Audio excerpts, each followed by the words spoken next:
Iran पर Israel के इन हमलों का सबसे ज्यादा खौफ पाकिस्तान में दिखाई भी दे रहा है। पाकिस्तान में बड़ी तादाद में लोग सड़कों पर उतरकर इजराइल के खिलाफ प्रोटेस्ट कर रहे हैं।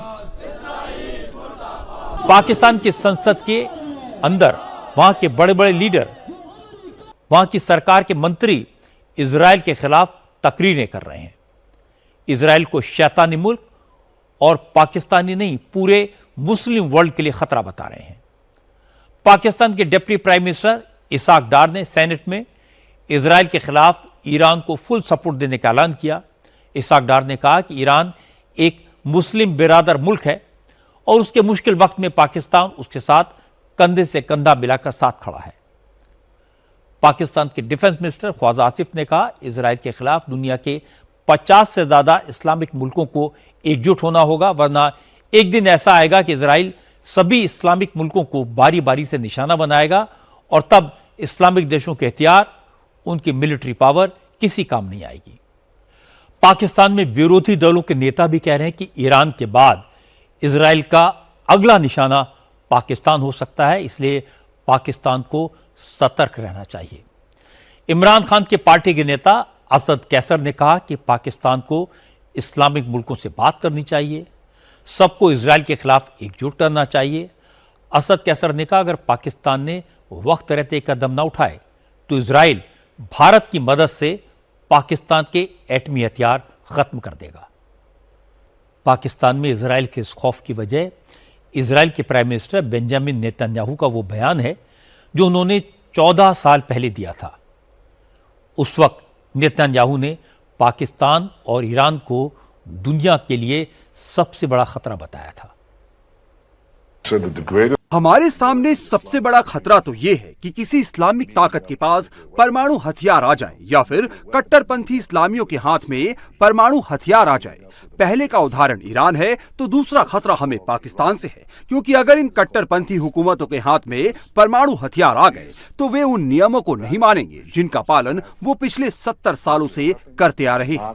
पाकिस्तान पर इजराइल का खौफ इस कदर तारी है, उसका एक और सबूत आज देखने को मिला।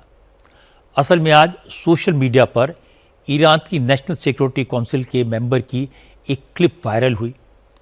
इस क्लिप में ईरान के जनरल मोहसिन रजावी ये कहते हुए दिखाई दे रहे हैं कि अगर इजराइल ने ईरान पर परमाणु बम से हमला किया तो पाकिस्तान ने वादा किया है कि वो इजराइल पर एटम बम दाग देगा।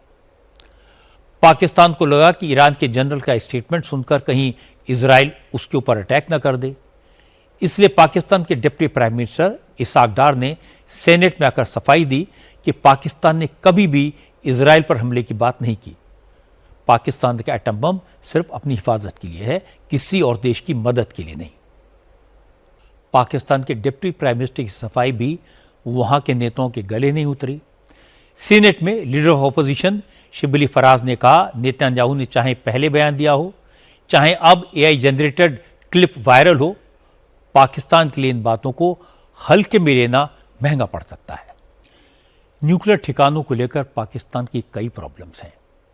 पहली तो ये कि पूरी दुनिया में न्यूक्लियर बम की धमकी देने वालों में पाकिस्तान पहले नंबर पर है।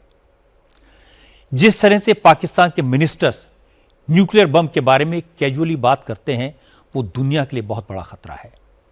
जिस मुल्क का रेलवे मिनिस्टर टीवी पर दावा करता है कि पाकिस्तान के पास 141 न्यूक्लियर बम हैं, वो देश कितना गैर जिम्मेदार होगा इसका अंदाजा लगाना मुश्किल नहीं है। दूसरी बात, ट्रंप कई बार कह चुके हैं कि भारत और पाकिस्तान के बीच होने वाली न्यूक्लियर वॉर उन्होंने रुकवाई। इसका मतलब यह है कि जब भारत की मिसाइल्स ने पाकिस्तान के एयरबेस तबाह किए तो पाकिस्तान रोते रोते अमेरिका के पास पहुंचा और कहा, अगर भारतीय सेना ने हमले नहीं रोके तो न्यूक्लियर पावर का इस्तेमाल करेगा। इन सारी बातों को इजराइल अच्छी तरह समझता है, जानता है। मोसाद के पास पाकिस्तान की हर हरकत की इंफॉर्मेशन रहती है। पाकिस्तान ने इजराइल के खिलाफ ईरान को फुल सपोर्ट दिया है, इसलिए उसका यह डर लाजमी है कि इजराइल पाकिस्तान के न्यूक्लियर इंस्टॉलेशंस को निशाना बना सकता है। अब पाकिस्तान की सबसे बड़ी प्रॉब्लम यह है कि इजराइल के खिलाफ रोने के लिए वो अमेरिका के पास भी नहीं जा सकता। ईरान के खिलाफ इजराइल और अमेरिका मिलकर लड़ रहे हैं, इसीलिए पाकिस्तान की फौज की नींद उड़ी हुई है। अपनी ताकत को लेकर उन्होंने जो झूठ फैलाया था वो भी अब एक्सपोज हो चुका है, इसलिए अब वो न इधर के रहे न उधर के।